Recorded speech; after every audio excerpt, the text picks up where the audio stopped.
I just ducked into the West Wing while those comments from the president were playing out, and we were all watching them. I talked to a couple of senior administration officials about what the president was trying to say there, right? Because the president said that new tariffs on China may not be necessary. But the officials caution that we shouldn't read into those comments that anything major is imminent or there's a deal coming down the pike anytime soon.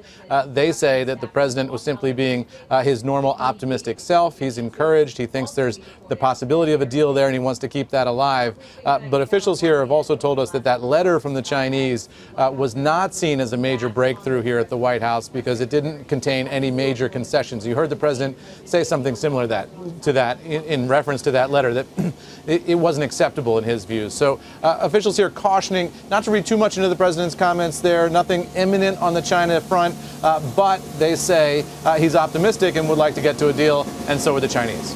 Guys. Nothing like street sweeping right when I'm trying to ask you a question, but if you That's right. I can hear you. Okay, yeah.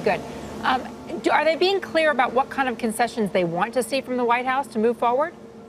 Well, the White House has said, you know, what they want to see ultimately is the trade deficit imbalance fixed and also the end to intellectual property theft by Chinese companies. Those are two big asks, and it's not clear exactly how the Chinese could respond to those things in a way that would get the White House's approval. And one thing that they've been talking about is additional Chinese purchases of LNG, liquefied natural gas. You know, that's something where you could see the Chinese taking steps to purchase more products from the United States and sort of rebalance the trade relationship. But ultimately, no, it's not clear what the Chinese could offer that would get over that hurdle. And it's also not clear how they would prove that they're not stealing intellectual property anymore, because when you steal something, you do it in secret, right? So it's hard to prove a negative.